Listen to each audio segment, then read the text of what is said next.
Good morning. Happy Thursday. This is the 27th day of January, and this is the 19th episode of season 3 of the Be Your Own Hero show. Hero is an acronym. It means helping everyone, weeps, optimism. In other words, helping others helps you. It's a reciprocal action. I'm your host. I'm sekouwrites. I am a professional creative and the creator of what we're now calling the Hero Ministry movement. And that's been my effort to uplift and inspire the unhoused community first, and now uplift and inspire people in general. This season 3, is about doing. In other words, being in action, doing the work to become your own financial hero, right? That's what we're on this season, talking about doing. And I'm wearing the Doing hoodie. Just a reminder, I often forget to say this, but the Doing hoodies are available via the link in my bio, but depending upon where you're watching this, the bio could be different. So via my website, that's the easiest way to find it. And let me just put that up. I haven't put that up in a while. It's just sekouwrites.com, but if you have difficulty understanding what I'm saying, it's sekouwrites.com. There's the website. So the Doing hoodies, Hero hoodies, and masks, socks, etc. All those things are still 1 for 1. In other words, you get one for yourself, and then I gift one to the unhoused community. So that's happening all the time, and that leads me into the charity run. But no, let me not go there first. Let me finish my morning stuff. So shout out to New Thought Media Network for allowing me this platform to talk about my journey of becoming my own hero. They are a 501c3 nonprofit, so any donations you make there are tax deductible.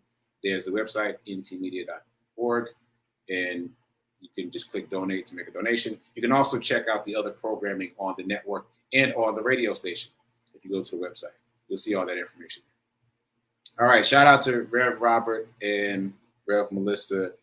You might have seen this on Rev Melissa's show, but they finally met each other in person for the first time.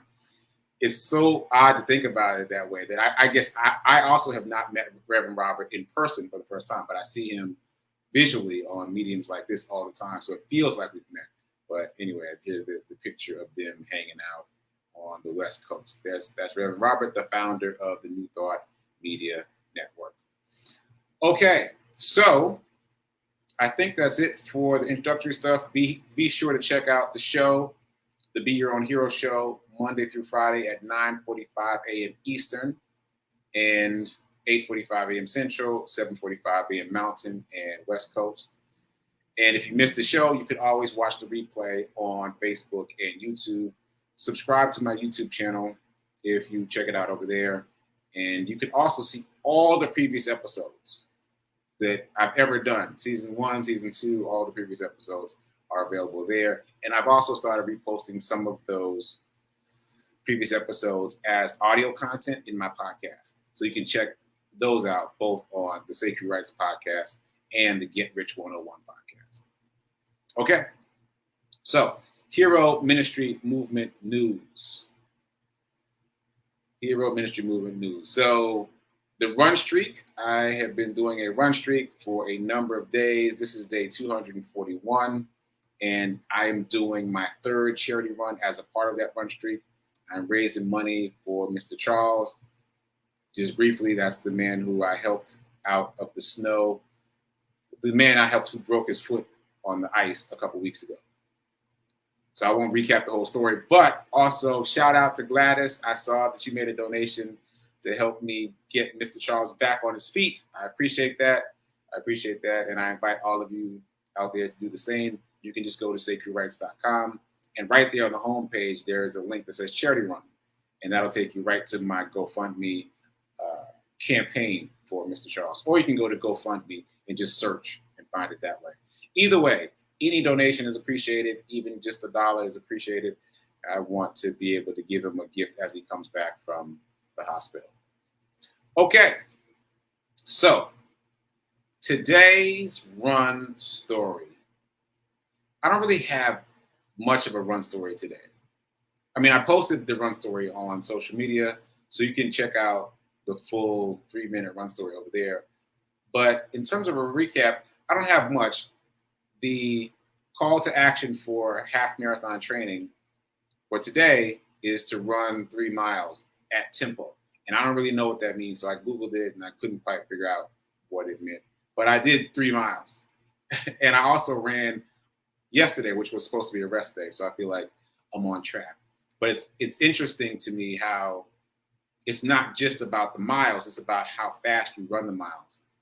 So that's something I'd like to pay attention to as I train for races, which I've never formally done before. I've just gone out and done it.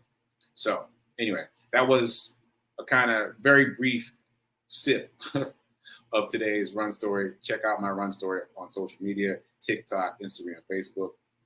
And oh yeah, it was 25 degrees today, so it was cold. So it was hard to do the 3 miles, but not harder than other days where it's been colder. Okay, so the 30-day challenge. So I've been posting a call for a roll call on the 30-day challenge. It's not really a 30-day challenge page. It's my Doing Tribe Facebook page. But I've been using that for the 30-day challenge. And every morning I post a roll call. And the number of people that respond to the roll call has been going down and down and down. And I just want to say, do not be discouraged. Do not be discouraged, because all the thought leaders, all the pundits, all the experts, all of them say the same thing. When you start something new, the neurotransmitters that fire in your brain are like, yay, yay, let's do it. This is going to be so good. Let's do it. Yay, yay, yay, yay. And those neurotransmitters only last but so long before the mind's baseline, which is called homeostasis, returns. Like it's going to return to its baseline.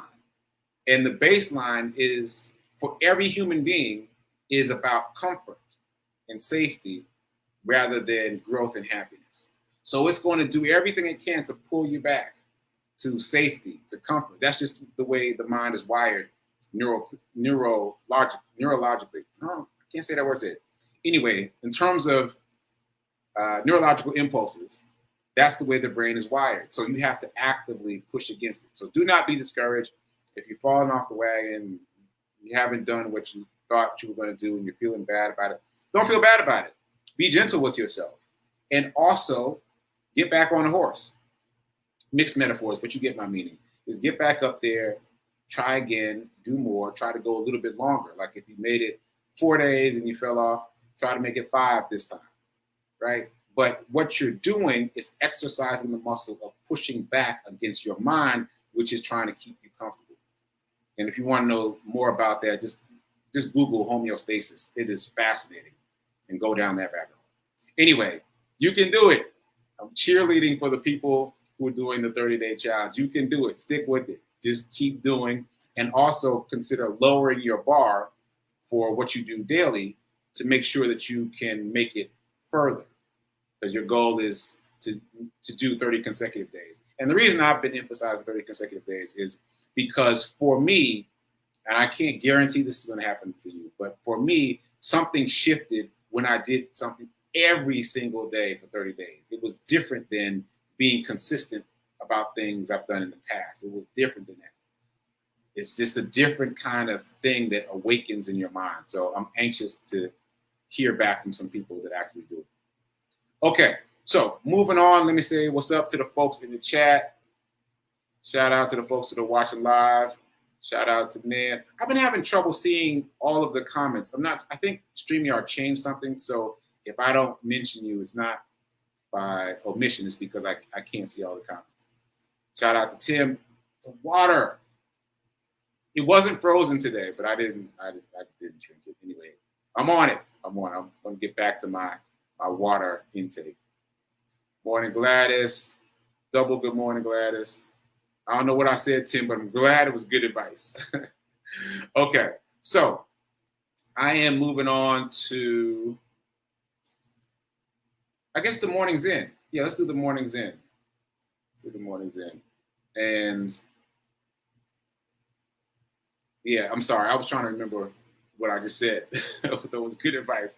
Well, let me know, Tim. Let me know later. Anyway, Mornings in. So as you know, I've been taking the 30-day mental diet class with Rev Melissa, which means I've been reading the 30-day mental diet every day.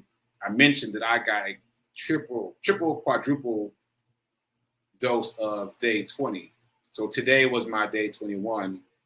And based on Rev Mel's advice that she gave yesterday, I didn't feel married to day 21. I read it, but I was like, yeah, okay. It was good, but I needed something more. So I also read from The Science of Getting Rich. So I'm going to read a passage from both. They're both brief passages. Uh-oh. Uh-oh. Come on, computer. Maybe I'm about, yeah, here we go. So I'm about to read a passage from both of these. So this is from day 21 of the 30-day mental diet. The theme is using the power of love. Using the power of love.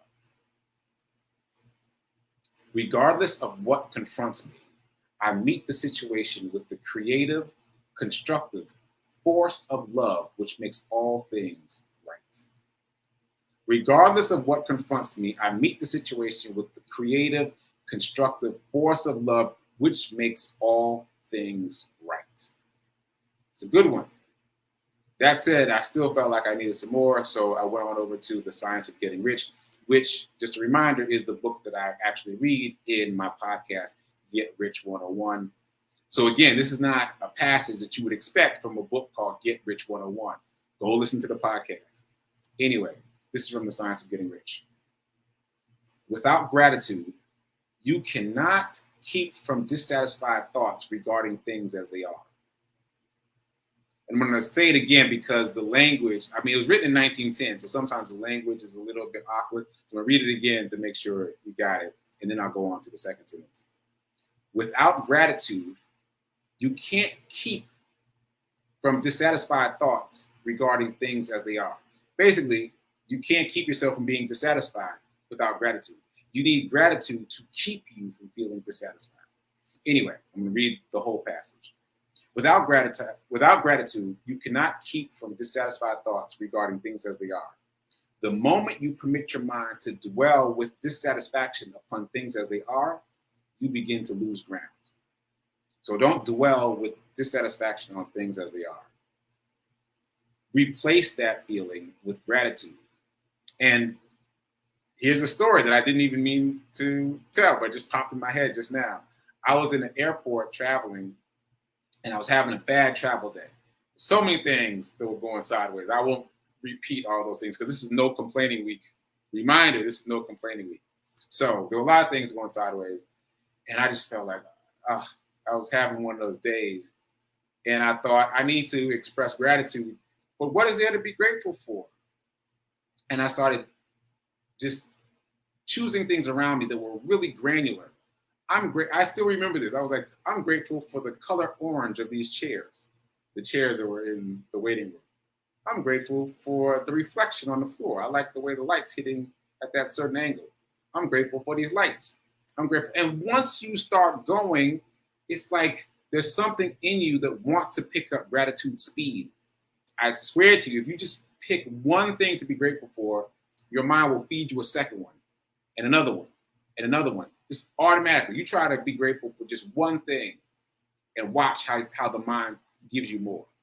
So this is like a live practice. You can practice gratitude in any moment which you feel constricted. You can force yourself to just literally look around the room and start saying, I'm grateful for this painting. I'm grateful for this purple dinosaur.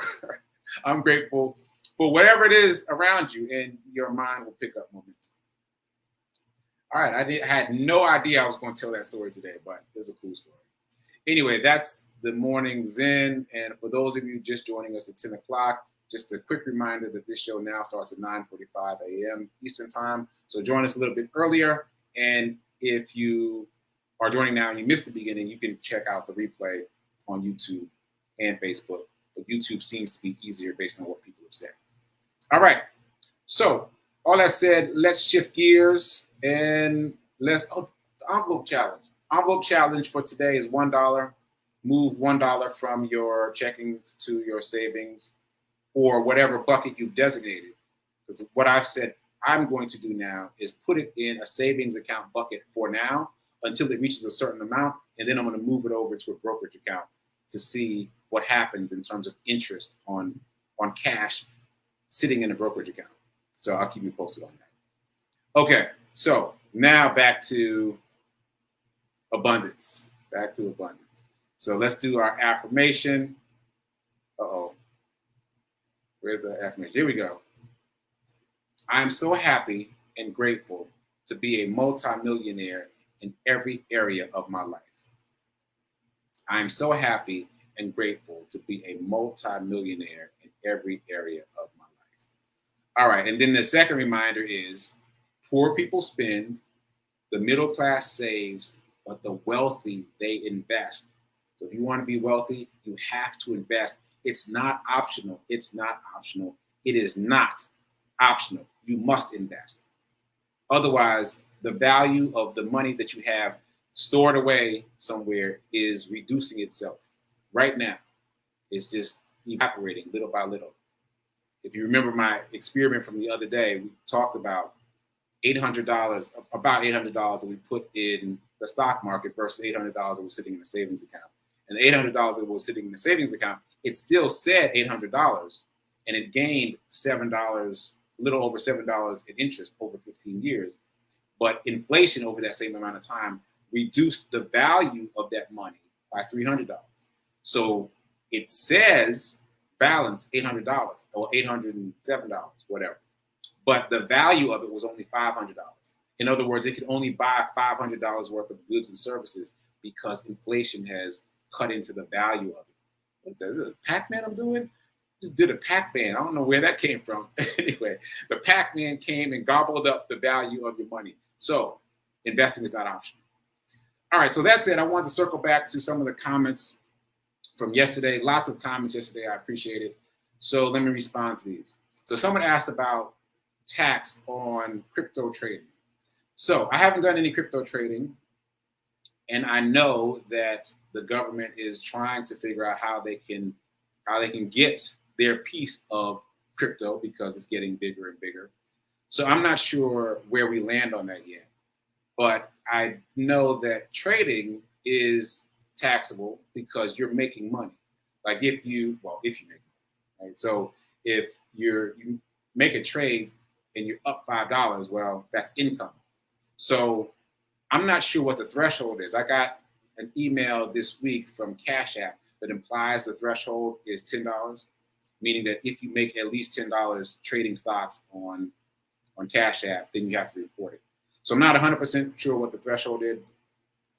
I'm not 100% sure what the threshold is, but yes, trading seems to be a taxable event because you're making money. So be careful with that. Consult with your CPA. Oh, here's a CPA in the chat right there. What's up, Ben? I appreciate you watching. So yeah, be mindful of trading and how that affects you in terms of taxable events. Also, I got a shout out on the jacket. Appreciate this. I'm in this vintage phase. I like to get blazers from secondhand shops. So this is a secondhand blazer. I like it a lot. It really spoke to me. So I appreciate the shout out. I think that was Tim that gave me a shout out on the blazer. So yeah, there we go. And water, I already talked about that. I got to get a better system on the water, but I am drinking a lot more tea, which is water based. So that helps a little bit. Also, someone said in the comments yesterday that they're contributing $20 a month to the S&P 500. And that's great. Congratulations. And I also want to offer another idea. So $20 per month into the S&P 500. Just to recap, the S&P 500, it's two things, but the thing that we're talking about is the ETF. So that's an index fund. It's got literally 500 companies in it. All 500 of the companies have to have net worth is not quite the right term, but they have to be $40 billion companies. So you've got 500 $40 billion companies in the S&P 500, which is about as safe as you can get in the stock market space. So think about it this way, though. Here's a thought. If you invest $20 per month over the course of the year, that's about $240, right? Think about it in terms of a different type of goal. Instead of the goal being, I want to invest $20 a month. Think about this instead. I want to buy a share of the S&P 500. And how much is that share? And then divide that by the number of months. And then doing it that way might adjust how much you contribute, because then your goals start to shift. It's like, all right, if I want to own a whole share and I want to own it by the end of the year, then I need to contribute this much. Or if I want to own a whole share by my birthday, then I need to contribute this much. It's just a shift in thinking that has been very helpful to me. It's been helpful to me to have a goal in terms of shares, because as no doubt you've noticed, you get the benefits of being a stockholder no matter how much you buy. I was talking about this with, I think it was Rev Melissa earlier this week. Like, we're getting invited to stockholders meetings, even though we only got like a couple of dollars into the stock, not even a full share. So your benefits increase exponentially once you have a full share, not in terms of your proxy vote for the stockholders meeting, but in terms of the dividend. Because when you own a partial share of the S&P 500, you get a partial dividend. But once you own a whole share, you get a full dividend every time there is a dividend disbursement. And I think the S&P 500 is quarterly. So that could be another thing to look at in terms of goals. I want to own a share of the S&P 500 before the next dividend disbursement so I can get that dividend, right? You want to make sure you have DRIP activated. Once again, DRIP is Dividend Reinvestment Plan. It's a very cool acronym that means the dividend will automatically go right back into the asset, so it's not a taxable event. It stays contained within the stock, and therefore it grows bigger on its own. So that's my suggestion. That's literally what I did. I made it a goal to get a full share of the S&P 500, and somehow just having that goal ordered my steps differently, and I was able to get a share of the S&P 500 faster than I would have if I just focused on how much money I want to contribute. So, food for thought. Okay, I spent more time than I expected talking about that. Now I want to circle back to risk. And yes, I got my notebook in my hand because I want to mention a couple of things that I've been writing down. We've been talking about risk unexpectedly in terms of stock trading. And guess what? There's a whole science of stock trading that has to deal with risk management.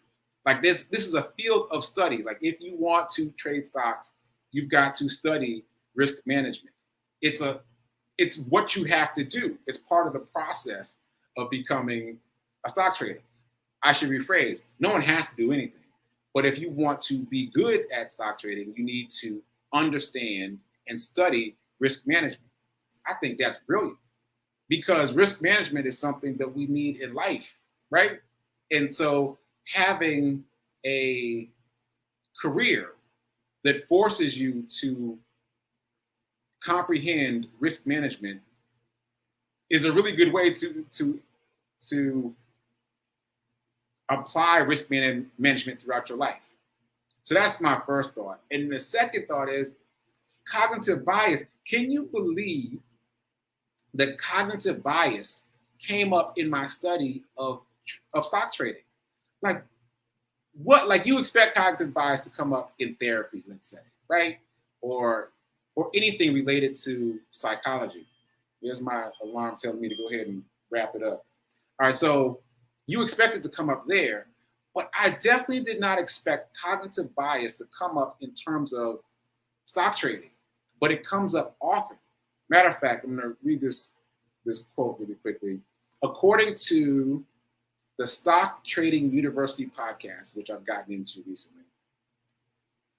Well, first of all, shout out to the Stock Trading University podcast. Every episode is about 1 minute. Like the actual content is 1 minute. So it's really easily digestible. They've got 88 episodes, and you can listen to all 88 in an evening. They just go really fast. And it's all about the basics of stock trading. So shout out to them. That said, they estimate that more than 95% of stock traders are not consistently profitable. The question is why? Why are 95% of stock traders not consistently profitable? I want you to think about it and drop your answer in the chat, right? Because your answer is probably my answer. But that ain't the answer. That ain't the answer. Oh, so what can I do to tap dance while you're dropping that in the chat? All right, while I'm tap dancing, I want to talk about one of the cognitive biases that came up at the top of the list for things to address if you're going to be a stock trader. Now, there's a lot. I wrote down all of them. There's a lot of cognitive bias. Oh, first of all, let's define cognitive bias.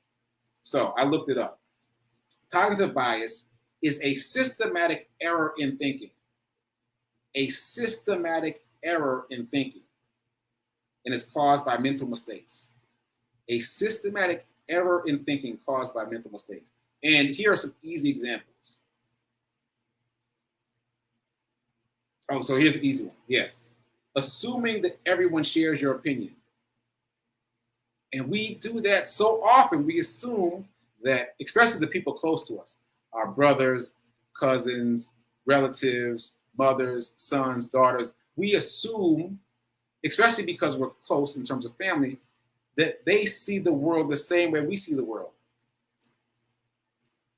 Like when you start a sentence with, surely you don't think, or surely you do think, you're assuming that that other person thinks about things the same way you do. And they do not. They do not. So that's easy cognitive bias, a systematic error in thinking. It is an error in thinking to think that anyone else thinks about something exactly the same way as you. That's an error in thinking. That's a good one. So the one that I want to point out in terms of trading, and there's so many, maybe I'll do like one a day or something. But the one that really stood out to me is called outcome bias. This is a cognitive bias called outcome bias. And that is judging a decision by the outcome rather than the quality of the decision. Judging a decision by the outcome rather than the quality of the decision. So doesn't that apply to everything?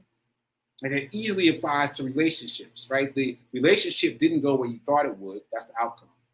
And so you judge the whole thing based on the outcome that you didn't want. But you made a good decision. Like you chose this person in the beginning because they made you laugh. They made you smile. You connected on so many levels. The quality of the decision was top notch.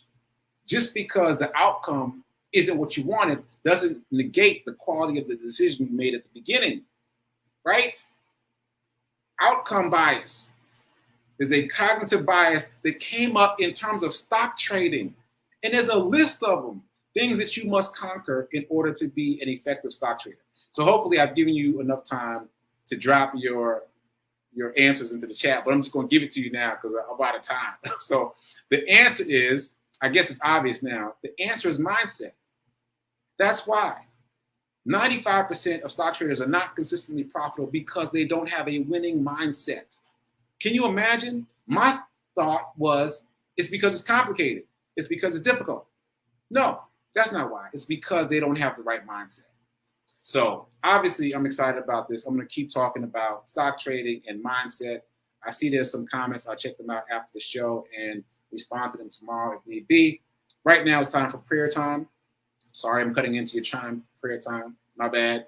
And then after that, it's time for Sit with Rev Melissa. I'll be producing that show and probably popping in to say a word or two. So until tomorrow, keep doing. Be a hero. Be your own hero. And remember that now, right now, is better than perfect in terms of investing. So go invest. And I'll see you tomorrow. Later.